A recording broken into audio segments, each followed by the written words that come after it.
आत्मा तस्मै श्री गुरवे नमः। परम प्रेमय श्री श्री ठाकुर परमाराध्या जगज्जननी श्री श्री बरमा परम पूज्यपाद बरदा आचार्य देव परम प्रेममय आचार्य देव दादा चरणे कोटि कोटि प्रणाम। उपस्थित पुतो पांजादारी कर्मीगण, भक्तिमती दादा मायरा, छोटे छोटे भाई बहन, यथास्थान में मेरा प्रणाम और आनंदित जय गुरु। पता नहीं आज पहली बार ऐसा हो रहा था, ज्वाइन नहीं कर पा रहा था और शायद आप लोगों का संख्या बहुत ज्यादा है और ठीक है, बहुत अच्छा। भुवनेश्वर में मैंने पहले भी ज्वाइन किया हूँ सुभाषदा के साथ, बहुत अच्छा ये है। और पहली बार आज हम लोग दादा के देह अवसान के बाद मिले हैं। देवघर में भी किया था, बहुत सारे बातचीत भी हुए और जो निर्देश बाबाईदा की तरफ से मिला है उस निर्देश के हिसाब से मन में तो सबको ये होता है, आप हम लोगों को हुआ, आपको भी हुआ, हर कोई एक शून्य स्थान में है। लेकिन जैसे बाबाईदा ने बोला है कि हमें बिल्कुल भी एकदम, उन्होंने मैं I am on the spot there उंगली उठा के बोला है कि बिल्कुल दुखी नहीं होना है। ठाकुर जी का जो ये रथ है, ये रथ निरंतर चलते रहेगा और हम लोग सब उस रथ का एक एक सवारी है, तो हम लोग भी उसी सवारी में चलते रहेंगे और बिल्कुल दुखी नहीं होंगे, काम करते रहेंगे। ठाकुर जी का इस रथ को आगे लेके चलना है। और सुभाषदा भी शायद गए होंगे, सुभाषदा भी जानते हैं। सुभाषदा आप गए थे क्या? नहीं हम नहीं गए थे। अच्छा ठीक है ठीक है, तो ये हो गया आज की हमारा ये। और जो जो निर्देश आया आप लोगों को सबको मालूम है, हम लोगों को कैसे ध्वनि देना है, कैसे हम लोगों को अभी क्या क्या करना है। बिंकीदा का सारे निर्देश आप लोगों के पास आ ही रहा है, वो सारे निर्देश मेरे ख्याल से सुभाषदा सब निर्देश तो पता है, निर्देश बोलने का जरूरत नहीं है ना? ठीक है, अब तो बोलने से बोल देंगे कुछ, अरे एक बार बोल दीजिए। नहीं, निर्देश मोटा मोटी अभी तो ये है कि हम लोग पहली बात जो बोले, बिल्कुल भी एकदम दुखी नहीं होंगे। ठाकुर जी का काज और उत्फुल्ल और जागरूकता के साथ करते रहेंगे, पहली बात। दूसरी बात, अभी जो हम लोग ध्वनि देंगे वो ध्वनि होगा ठाकुर बरदा बड़मा और उसके बाद पूजनीय आचार्य। अभी तक यही निर्देश है। इसके बाद जो दादा लोग घर में या कई स्थान में ऋतिक दादा लोग दीक्षा दे रहे हैं, वो आचार्य देव के फोटो के बगैर दीक्षा पूर्ण नहीं होता, इसलिए उस जगह हमारे आचार्य देव बाबाईदा का फोटो रखेंगे एवं दीक्षा देंगे। ठीक है, और उसमें भी फोटो वगैरह कुछ दिन में डिसाइड हो जाएगा। ये जो भी फोटो अभी डिसाइड होगा उस फोटो हम लोग आगे सिंहासन में भी रखेंगे और पूर्ण फोटो होना चाहिए। यही निर्देश आया है कि पूर्ण फोटो होना चाहिए। पूर्ण फोटो के उससे हम लोग सीधा देखने वाला जो फोटो है वो फोटो इस्तेमाल कर दीजिए। ठीक है, यही अभी निर्देश हुआ है। और इसके बाद जो भी आप लोग को और भी सेक्रेटरी की तरफ से ये वो जो निर्देश आ रहा है वो पालन करेंगे। कोविड नियम का खूब अच्छी तरह से उन्होंने पालन करने के लिए बोला। मेरे साथ पूजनीय बाबाईदा का वानिश बात हुआ, ज्यादा टाइम नहीं था क्योंकि एक माहौल भी कुछ ऐसा था। अगले दिन जब वहाँ पे सारे प्रोग्राम हुआ, आप लोगों ने सारे प्रोग्राम लाइव टेलीकास्ट देखा भी होंगे। और भी जब पूजनीय मिर्ज़ा ने जब वो डिक्लेरेशन दिया है वो भी आपने देखे होंगे। उसके बाद शाम को जो सत्संग हुआ है वो भी देखे होंगे। उसके बाद जो आनंद बाजार में भोग वितरण हुआ वो तो जो मुझे I am not confirm but जो मैंने सुना कि उड़ीसा के तरफ से ही वो पनीर गया था। हम लोगों ने वो सब्जी में भी खाया और उसके साथ उस पनीर का मिठाई बना था, संदेश बना था, वो भी हम लोग खाए। लुची, पूड़ी जिसको हम लोग पूड़ी कहते हैं, पूड़ी, सब्जी, दाल, ये सब बहुत अच्छी तरह से हम लोगों ने प्रसाद लिया। शाम को फिर वहाँ पे सत्संग हुआ, रात को फिर वही प्रसाद हम लोग दोबारा लिए, खाए और बहुत एक माहौल जो है वो हुआ है।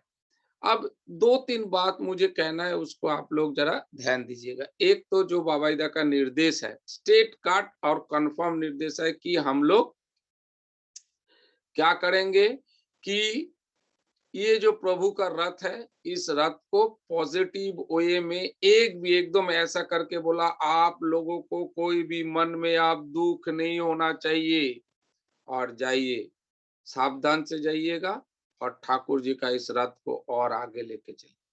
ठीक है? ये पहला। दूसरा, अब हम काम को और जैसे-जैसे निर्देश आएगा उस हिसाब से पालन करें। यहाँ पे अब हमें समझने का जरूरत है क्या कि श्री श्री ठाकुर के देहांत के बाद हम लोग उस टाइम बहुत छोटे थे, 3 साल उम्र था। मैं उतनी अच्छी तरह से नहीं जानता हूँ। लेकिन उसके बाद जैसे-जैसे बड़ा होते गया और पूजनीय बॉर्दा को, श्री श्री बॉर्दा को जब मैं देखा, किस तरह से आप लोग सोचिएगा, एक बात ज़रा ध्यान दीजिएगा कि हमारे घर में किसी का देहांत हो जाए, हम तो टूट जाते हैं, बिखर जाते हैं। पूजनीय बॉर्दा उस समय में एक तरफ सत्संग, एक तरफ परिवार, एक तरफ उनके लोग, किस तरह से चलना है। हाँ। उसके बाद आज हम लोगों ने हमारे दादा को जाने के बाद बाबा-ईदा को देखा। आप लोग मानेंगे नहीं, मैं तो बोलना नहीं चाहिए, मैं अपना कान पकड़ के बोल रहा हूँ। मैं उनका बाल्य बंधु हूँ, क्लास फ्रेंड हूँ। जिस तरह से उन्होंने, मैंने एक बूंद आंसू निकालते हुए नहीं देखा। पता नहीं कैसे, कैसे कर पाते हैं परम पिता का। ये लोग, हम लोग जो कहते हैं ना, इष्ट पुरु पुरुषोत्तम जब वाणी कहते हैं, सिर्फ वाणी नहीं है। दादा लोग, आप लोगों ने एकदम अनुभूति से देखा होगा किस तरह से मेरे बाबा-ईदा ने एक-एक आदमी से बात कर रहा था, एक-एक इंसान तुम्हारा कैसा चल रहा है, तुम्हारा मुझे मेरे जैसा इतना तुच्छ आदमी को पूछ रहा है तेरा तबीयत कैसा है। मेरे आँख से आँसू निकलने वाला था कि जिस इंसान को मैं पूछूँगा आप कैसे हो? आप कैसे चल रहा है? आपका सब, मैं कुछ आया मतलब मैं चुप, मेरे आँख हिल नहीं रहा है, मेरा मुँह हिल नहीं रहा है, मैं कुछ बोल नहीं पा रहा हूँ और वो मेरे से पूछ रहे, "तू कैसा है? काम कैसा चल रहा है? शरीर कैसा है?" मेरा तबीयत बीच में खराब हो गया था, दादा का देहांत के 2 दिन पहले, और मैं बिल्कुल अज्ञान हो गया था, मतलब आई बिकम फैटल। मैंने एक सुसाइड केस देख लिया था, जो मुझे देखना नहीं चाहिए था, और उसमें जो ब्लड ये वो सब था, फिर वो मेरा रिलेटिव के अंदर था, मतलब it's my wife related, they are not सत्संगीज।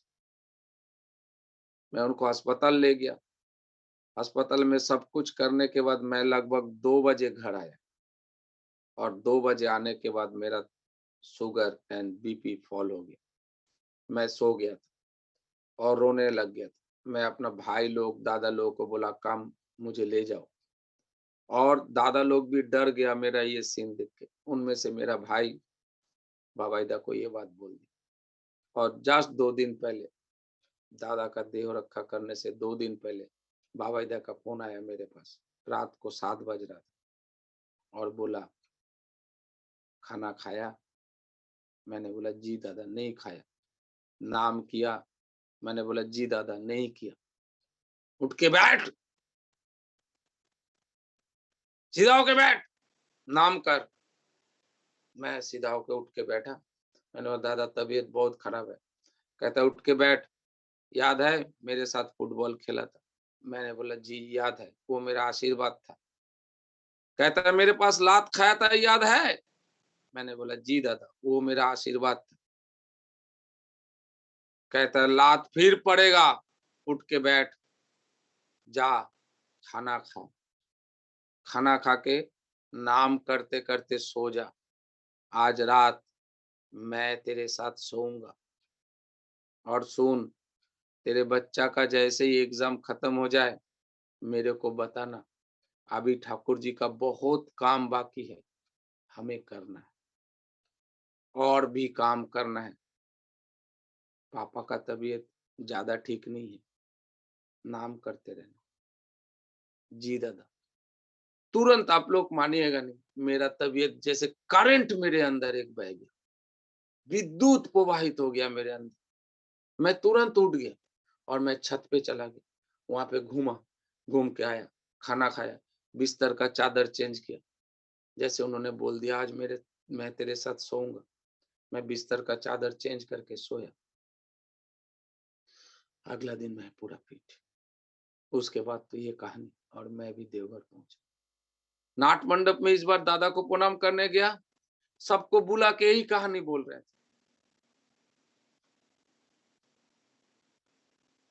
दादा मैं कुछ नहीं, हम लोग कुछ नहीं, आप लोग अनुभव कीजिएगा, अगर हम तहे दिल से उनको चाहते हैं तो आशीर्वाद उनका है। आज दादा के बारे में बताना था, सुभाष दा ने बोला कि आज दादा के बारे में बोलना है। क्या बताऊं उनके बारे में, मैं तो, मेरा बचपन उन लोगों को गोद में ही एक तरह से बीता है। मैं जन्म लिया देवघर में और आश्रम छोड़ के हमें कुछ पता नहीं था। ये तो पेट बेचारी दिल्ली में रख रखा है हम लोग, नहीं तो एक एक दिन, एक एक क्षण, यही आज से 3-4 साल पहले की, 4-5 साल पहले की बात है।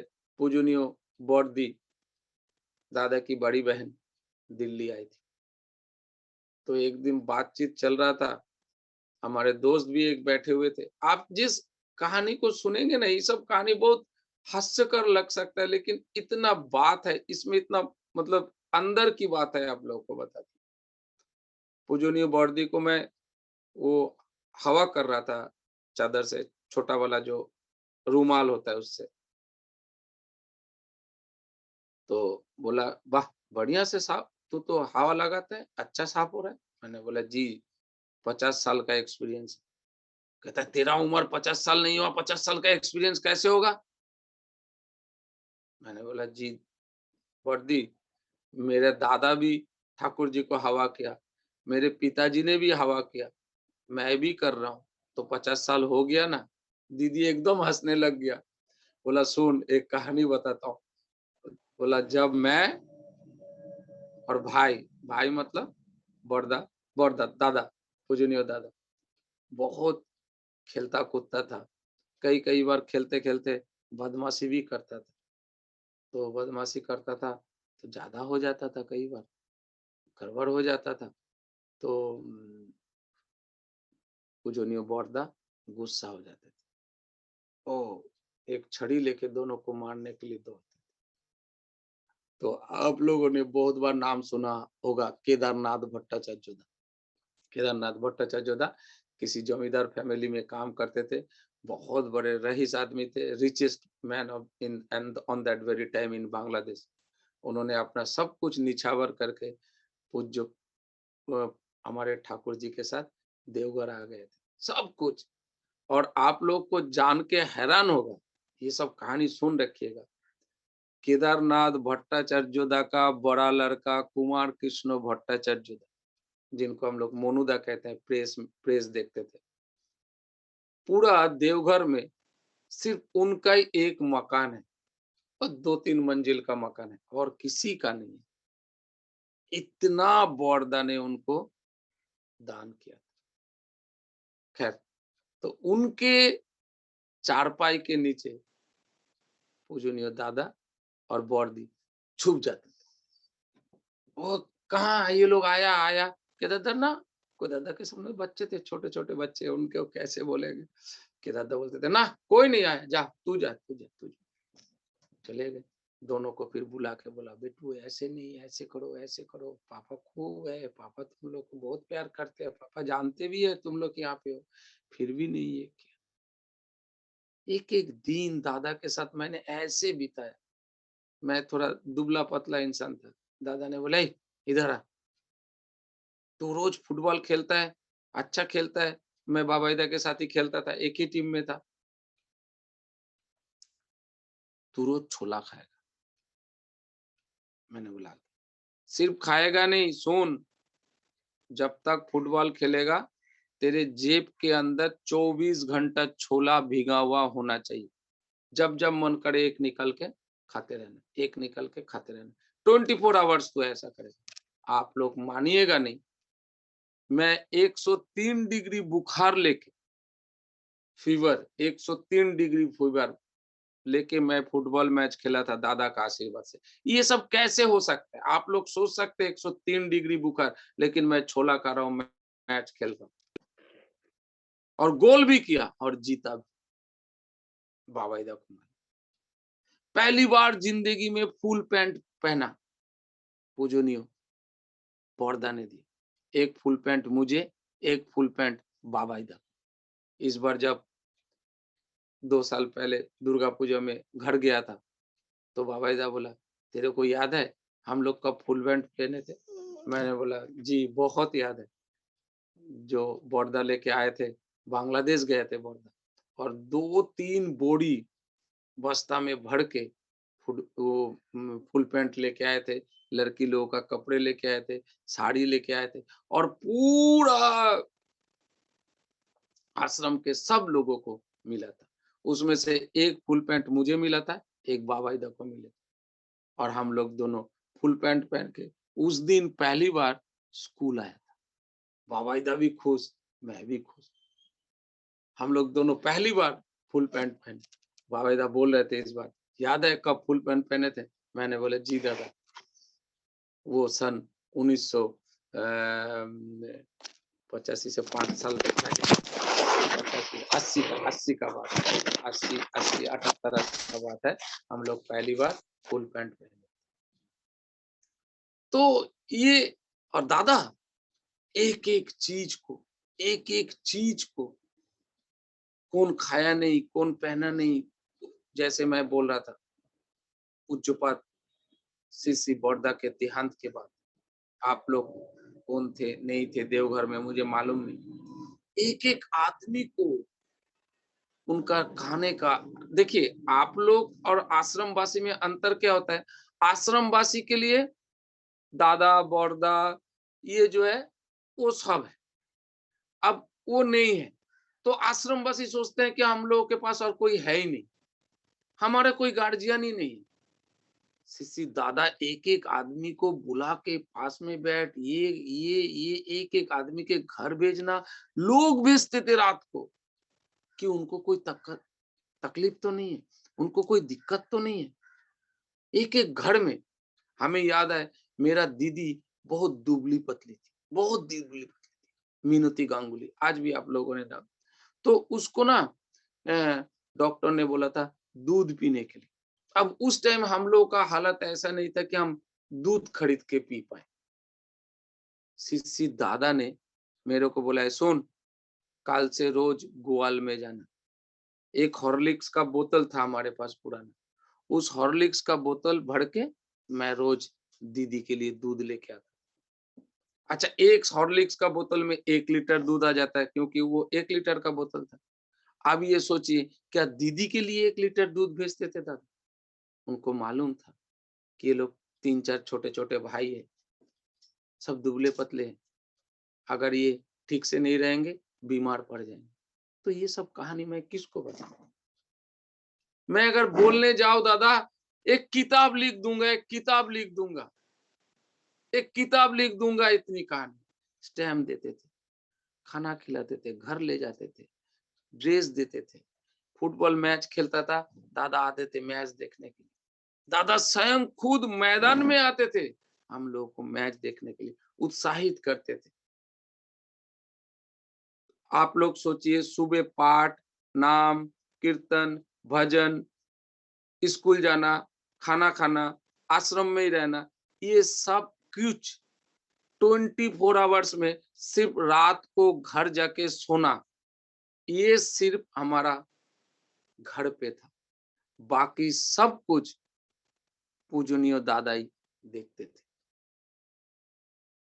स्कूल में पढ़ाई लिखाई कैसे चल रहा है, खेल कैसा चल रहा है, खाना क्या खा रहा है, नाम पाठ भजन कीर्तन ठाकुर जी के बारे में बोलना आता है क्या नहीं, ये एक एक चीज दादा ने पकड़ पकड़ के सिखाया। हालांकि उम्र तब 18-19 साल हो गया था, लेकिन रोज ये चीज सिस्टमेटिकली हाथ पकड़ के सिखा। आज सुभाष दा बोल रहे थे दादा के बारे में बोलना। आप सोचिए सुभाष दा, मैं जिंदगी में 40-40 घंटा, 40-40 दिन, 40-40 साल भी अगर दादा के बारे में बोलते जाऊं तो मेरे लिए कम होगा, और मुझे पता ही नहीं चलता है मैं क्या बोलूं उनके बारे में। आप लोगों को सबको तो अलग अलग मंदिर का, अलग अलग उपयोजना केंद्रों का, उपासना केंद्रों का बारे में बोलते ही। एक बहुत अच्छा कहानी सुनेंगे आज आप लोग, जिनको धीतिमान सिंह करके जानते हैं, प्रीतम दा, जो बहुत अच्छा गाना लिखते हैं और ठाकुर जी का बानी पाठ नित्य करते थे। वो भी हमारा बाल्य दोस्त है, आज भी मिलते हैं, बातचीत होते हैं। उनके मम्मी और पापा का देहांत बहुत नजदीक समय में हो गया, और जब उनके मम्मी और पापा का देहांत हुआ, 3 भाई बहन थे, 2 बहन 1 भाई। मीनू बड़ी बहन, कृतिका छोटी बहन और प्रीतम दा। प्रीतम, आप सोचिए जब उसका उम्र उस टाइम बहुत ज्यादा से ज्यादा 20-22 साल की उम्र का एक लड़का उसकी 2 छोटी बहन खो देता है अपना मम्मी पापा, तो उनका हालत क्या हो। बसवंदा चले गई, उसकी उनकी बीबी चली गई। पूजनीय दादा प्रीतम दा को बोला, आज से तू मेरे लिए गाना लिखेगा, आज से तू मेरे लिए गाना लिखेगा। प्रीतम दा स्टार्ट की, 20-22 साल की उम्र, उससे पहले कभी पेन नहीं पकड़ा हो।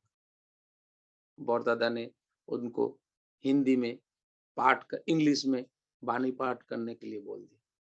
वो रोज ट्रांसलेट करता था, दादा को दिखाते थे, पाठ करता था। आज तो ऐसे ही इंग्लिश का चला, आज तो सत्यानुसरण का वो भी हो गया। फिर और भी जो बानी है, और भी जो पाठ हो रहा है जो इंग्लिश में, वो रोज ट्रांसलेट करते हैं। बाबाईदा दादा, आज अभी तो बाबाईदा को दिखा रहे, पहले दादा को दिखा। किताब निकाल के भजन संध्या, आज आप लोग वो गाना गाते, इस तरह से करते थे।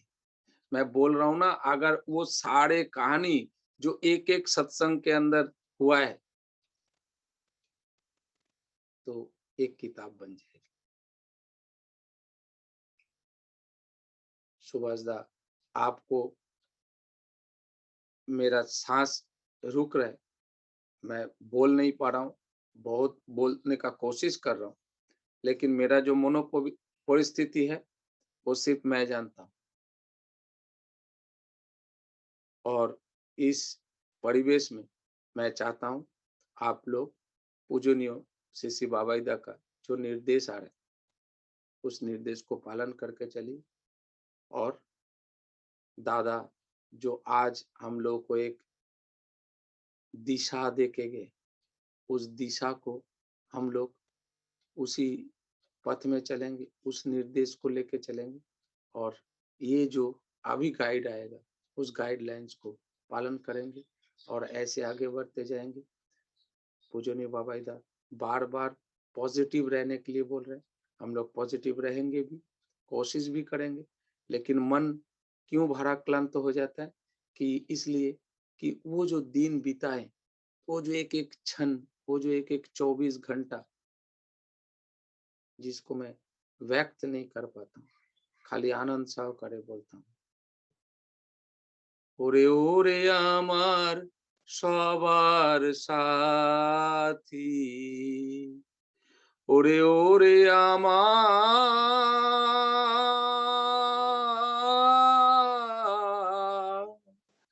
ওরে ওরে আমার সবার সাথী, তুমি সব সারাতে দাও সারা, ও তুমি সব সারাতে দাও সারা, হয়ে আছি আমি হারা, দয়া তোমার মাঝে আমার আমি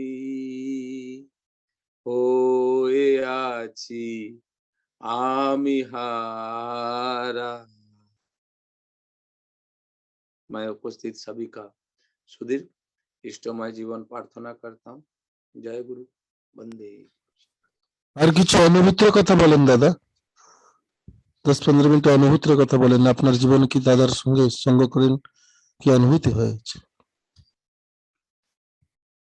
मैं एक बार नाट मंडप में बैठा हुआ था, अभी कुछ दिन पहले की बात है। एक माँ, वो थोड़ा काले रंग का था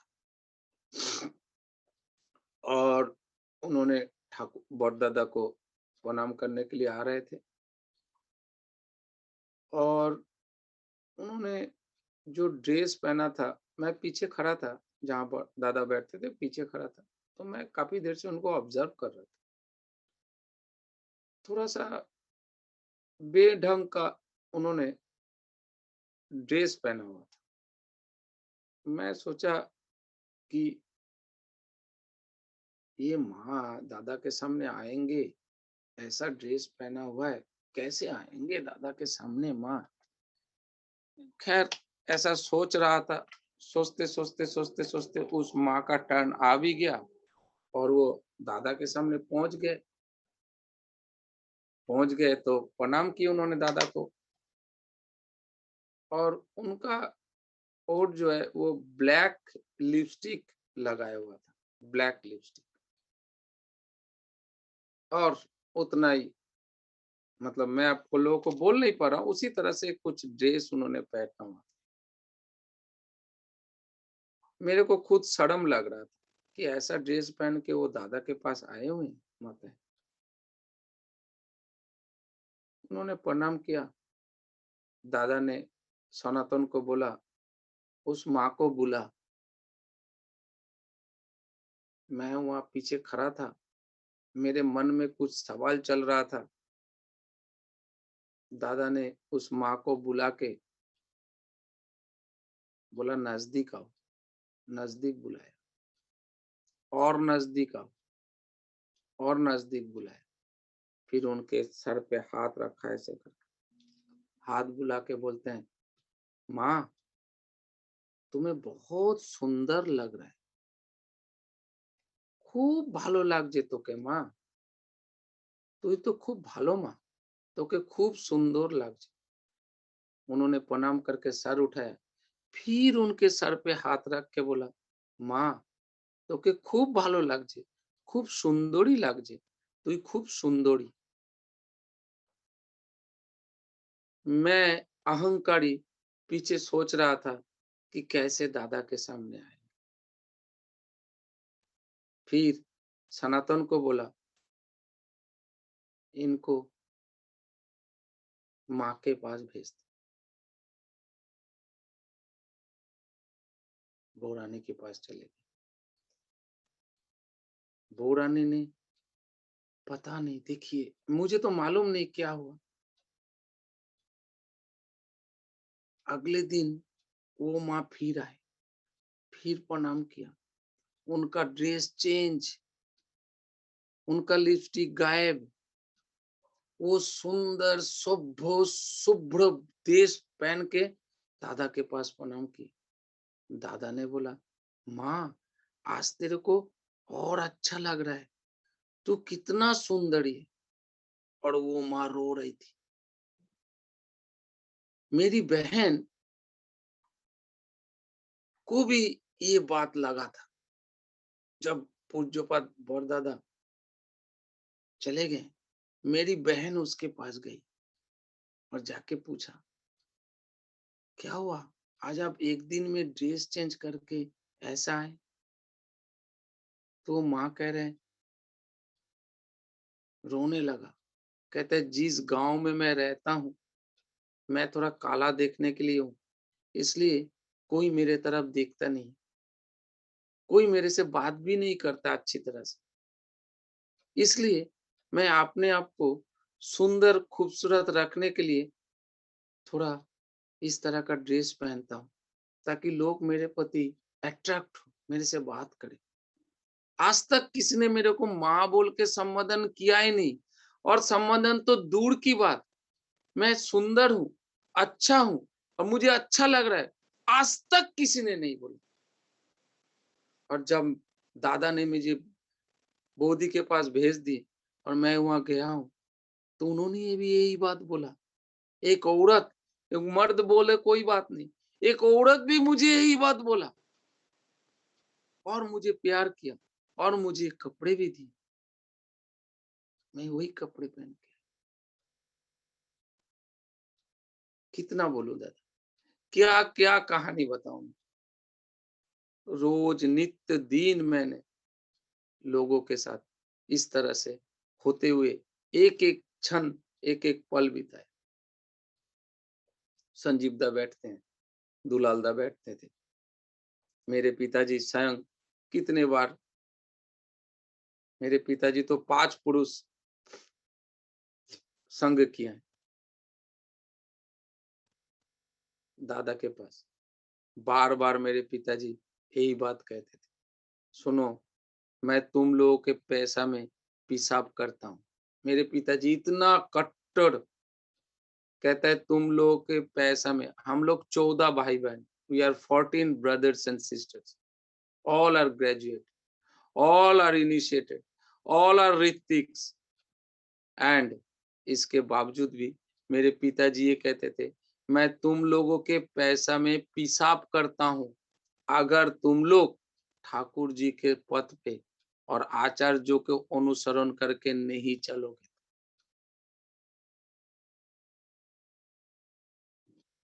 जय गुरु। सुभाष दा चलाइए। बहुत बहुत धन्यवाद।